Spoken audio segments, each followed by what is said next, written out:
안녕하세요, 여러분. 실리콘밸리 만물 박사입니다. 2026년 3월 29일 일요일. 오늘은 나토 탈퇴를 위한 트럼프의 빌드업이라는 주제로 이야기를 한번 해볼까 합니다. 왠지 주제가 좀 낯이 익죠? 네, 이거 주제는 제가 일주일 전에 딱 다뤘던 내용이에요. 여기 보시면 나토 균열 시작, 트럼프의 필살 출구 전략 공개라고 돼 있잖아요. 이거 뭐 내용은 결국은 이때 트럼프가 유럽, 나토의 동맹국들을 겁쟁이라고 하면서 되게 비판을 많이 했죠. 이번 이란 공격을 하는데 유럽이 안 도와준다 이거죠. 정작 공격이 강하게 진행될 때는 안 도와주다가 이제 뭐 이란 뭐 공격받을 거 다 받고 반격할 힘이 거의 안 남았다고 판단되니까 영국, 프랑스가 항공모함 보낸다, 뭐 도와주겠다 이렇게 하는데 이거에 대해서 이제 겁쟁이라고 굉장히 강하게 비판을 했어요. 트럼프 대통령이. 이렇게 비판을 하면서 저는 이렇게 예상을 했죠. 앞으로 미국이 나토에 대해서 조금씩 이제 손을 뗄 것 같다. 왜냐면 미국이 계속 많은 비용을 지불하면서 나토를 보호해주고 있는데 정작 나토는 미국이 필요할 때 오지를 않으니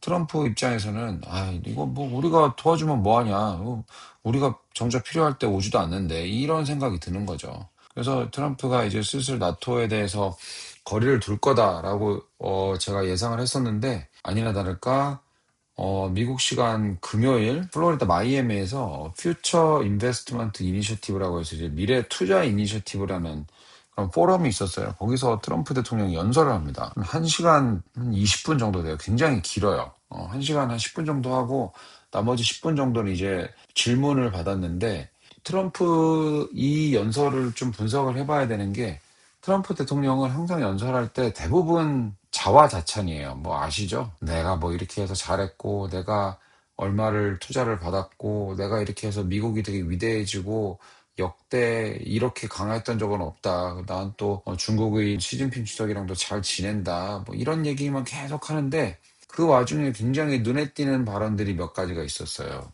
하나는 연설하는 중간에도 나토 동맹국들에 대해서 비판적인 견해를 보였죠. 비판적인 견해를 보였는데 그 와중에 이번에 중동에서 미국에게 뭐 기지를 쓰게 해주고 이번에 공격을 많이 받았던 국가들이 사우디아라비아, 뭐 UAE, 카타르 뭐 이렇게 있잖아요. 쿠웨이트도 그렇고 나중에 바레인도 언급을 했어요. 이런 국가들을 굉장히 채워주더라고요. 이 국가들한테 되게 고맙다 이런 얘기도 했고 또 이제 그 외에 중동 외의 국가들 중에서 언급했던 국가가 터키가 정말 훌륭한 일을 했다. 이렇게 언급을 해주고, 그 다음에 인도네시아도 언급을 했어요. 인도네시아. 이렇게 언급을 했는데, 나토에 대해서는 굉장히 비판적인 언급을 했고, 여기 보시면 로이터의 기사인데요. 우리가 굳이 뭐 나토를 위해서 거기 있을 필요가 없다라고 얘기했던 게 이게 질문에 나왔어요. 전 세계 리더십을 얘기를 하면서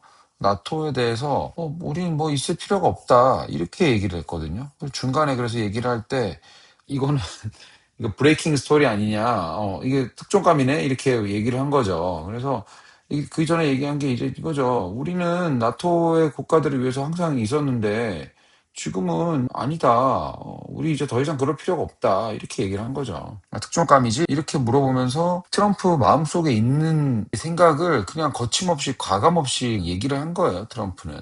이 자리에서 굉장히 많은 뭐 여러 가지 말들이 나왔어요. 이건 이제 데일리 메일이거든요. 영국 매체잖아요. 영국 매체 데일리 메일인데 여기서는 이제 트럼프의 나토 위협이라고 하죠. 이제 나토를 좀 버리겠다 이거예요. 트럼프는. 데일리메일 영국 매체는 이제 위협이라고 하는데 트럼프는 이걸 위협으로 안 끝내고 정말 행동으로 옮길 수 있다라고 저는 생각합니다. 트럼프 기준에서 트럼프 입장에서는 나토는 지금 미국에 전혀 도움이 안 되는 체제예요. 전혀 도움이 안 되고 있어요. 뭐 조금이라도 도움이 되면 이걸 유지를 해볼까? 아니면 좀 더 구슬려서 잘 해볼까 하는데 전혀 도움이 안 돼 있거든요. 그래서 이 데일리 메일은 굉장히 길게 분석을 했어요. 이래저래 이란 전쟁에 대한 전반적인 걸 이렇게 분석을 했는데 확실히 영국 매체라 그런지 미국이 나토를 탈퇴할 수 있다는 그런 우려에 좀 더 무게를 둔 그런 보도예요. 그리고 또 하나 재밌었던 게 이 연설을 하면서 트럼프가 호르무즈 해협을 트럼프 해협이라고 얘기를 했어요. 이게 뭐 실수라고 보도되는 매체도 있는데 이 연설을 들어보면요. 그냥 얘기한 거예요. 실수가 아니에요. 그리고 얘기하고 나서 되게 미안하다라고 얘기를 했는데 이거는 굉장히 이거는 전형적인 트럼프식 화법이죠. 트럼프는 이렇게 자기 이름 넣고 자기가 중심이 돼서 자기가 관심 받는 걸 굉장히 좋아합니다. 트럼프가 호르무즈 해협을 모르겠어요. 당연히 알죠. 그런데도 트럼프 해협이라고 한 건 이게 혹시라도 미국이 지상군을 움직여서 이 해협을 장악할 수 있지 않을까라는 생각을 하게끔 유도를 한 거예요. 실제로 트럼프는 그런 마음이 전혀 없지만 없을 가능성이 많지만 트럼프 해협이라고 얘기를 하면서 이거를 들은 사람들은 혹시 미군이 들어가서 이 해협을 장악하려는 움직임을 염두해서 이런 얘기를 한 게 아닐까라는 생각을 하게끔 트럼프는 이 한마디로 그거를 유도를 한 거예요. 굉장히 트럼프 화법은요, 굉장히 똑똑합니다. 모든 게 다 계산이 된 사람이에요, 트럼프는요. 즉흥적으로 말을 하는 것 같지만 그 즉흥적 발언 이후에 따라오는 발언들을 들어보면 다 계산이 돼서 결국은 자기한테 유리하게 끌고 가는 사람이에요, 트럼프는. 굉장히 똑똑한 사람이고 이 말로써 청중들을 압도하는 능력이 굉장히 뛰어난 사람이에요. 그래서 이 연설 1시간 한 20분 정도 되는 거 나중에 시간 되시면 들어보셔도 좋을 것 같은데 굉장히 미국의 정책의 방향 이런 게 굉장히 많이 담겨 있어요. 물론 뭐 투자 포럼이긴 한데요. 지금 이란 전쟁이 진행 중이기도 하고 이걸 잘 들어보면 트럼프는 지난주에도 나토 동맹국들을 겁쟁이라고 했었고 이제 이번 금요일에는 더 이 발언이 세졌거든요. 나토를 그냥 버릴 수 있다 이렇게까지 언급을 했기 때문에 앞으로 트럼프의 이런 발언의 강도는 더 세질 거라고 저는 생각을 합니다. 자, 이거와는 별개로 이제 좀 흥미로운 뉴스가 있었죠. 이거는 유럽 시간 금요일이에요. 블룸버그 보도인데요. 탱크를 생산하는 이제 그 방산업체가 있어요. 이제 프랑스랑 독일의 합작 회사인데 이게 이제 기업 공개를 해요. IPO 상장을 하는데 여기에 이 회사를 소유하고 있었던 가문의 지분을 독일 정부가 취득을 한다라는 기사가 나왔어요. 굉장히 서로 연관이 없는 뉴스 같지만 이제 독일 메르츠 총리도 이걸 알고 있는 거예요. 미국이 나토에 대해서 점차 비중을 줄이고 있네? 이런 느낌이 오는 거죠. 결국은 독일이 이 탱크 생산하는 회사의 지분을 왜 갑자기 취득하겠어요? 탱크 생산해서 자기네 쪽으로 땡겨 오겠다는 거거든요. 지금 우크라이나, 뭐, 이란 전쟁 때문에 많이 잊혀졌지만, 우크라이나 전쟁도 지금 계속 진행이 되고 있잖아요. 우크라이나 전쟁이 끝나면 러시아의 기세가 굉장히 세질 거예요. 그러면 유럽도 러시아를 막아야 되는데 지금 현실적으로 유럽이 러시아를 막을 수 있냐? 지금의 군사력으로 러시아를 막을 수 있냐? 못 막는다고 나토 사무총장 그 마크 러트 장관이 얘기를 했어요, 이미. 미국이 없이는 우리는 불가능하다라고 나토 사무총장이 그렇게 얘기를 했어요. 그럼에도 불구하고 프랑스, 독일, 스페인은 되게 강한 어조로 미국을 비난했죠, 이번에. 네. 나토 제가 볼 때는 앞으로 많이 그 위상이 약해지지 않을까라는 생각이고, 제 생각에는 이번 이 금요일 트럼프 대통령 연설에서 그 중동 국가들을 굉장히 많이 치켜 세워줬거든요. 사우디아라비아를 중심으로 UAE, 카타르, 뭐 바레인, 쿠웨이트는 발언이 비중이 조금 낮긴 했는데 사우디아라비아를 특히 굉장히 언급을 많이 했어요. 그리고 미국이 이제 F-35 전투기도 이제 사우디아라비아한테 판다 이 얘기도 했고 미국과 중동 국가 간의 그런 새로운 그런 방위체, 아니면 군사 동맹 이런 것도 저는 이제 충분히 나올 수 있을 거라고 생각을 합니다. 결국은 어떤 방향으로 흘러가냐? 나토는 약해지고 미국과 중동의 결속력은 더 강해지고 그러면 중동 국가들은 무기를 사야 되겠는데 이제 미국과의 관계가 더 돈독해지니까 미국 무기를 많이 사겠죠? 그럼 미국 방산업체들은 또 떼돈을 버는 거예요. 그러면 나토가 약해지면 유럽 국가들은 미국 무기를 안 사냐? 아니죠. 더 사야죠. 더 사야 되는 거예요. 미국이 예전에 다 보호해줬던 거, 이제 미국이 점차 병력을 뺀다니까요. 빼면 유럽은 더 사야 돼요. 독일이 지금 지분 취득해서 탱크 더 살려는 움직임처럼 독일, 프랑스, 영국 이런 국가들 러시아의 위협으로부터 지켜내려면 더 많이 무기를 구입해야 되는 상황이에요. 유럽만 그래요? 아시아 보세요. 중국 있잖아요. 중국 있으니까 일본, 한국 무기 더 많이 사야 됩니다. 지금 세계는요. 제 동영상에서 언급했던 것처럼 이제 각자 도생의 시대가 오는 거예요. 각자 도생의 시작.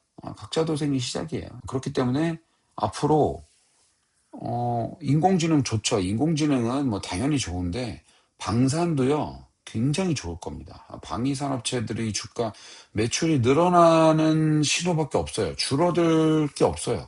지정학적 위기가 앞으로 더 많아지고 더 지정학적 긴장도가 높아지는 흐름으로 갈 거기 때문에 앞으로 전 세계의 흐름은 각자 도생, 이게 더 굳어질 겁니다. 미국을 중심으로 한 세계 질서에 어느 국가들이 같이 들어가느냐, 못 들어가느냐가 그 국가의 향후 10년, 20년, 30년 후 운명을 결정지을 중요한 포인트라고 저는 생각을 해요. 일요일이라 가볍게 알아봤고요.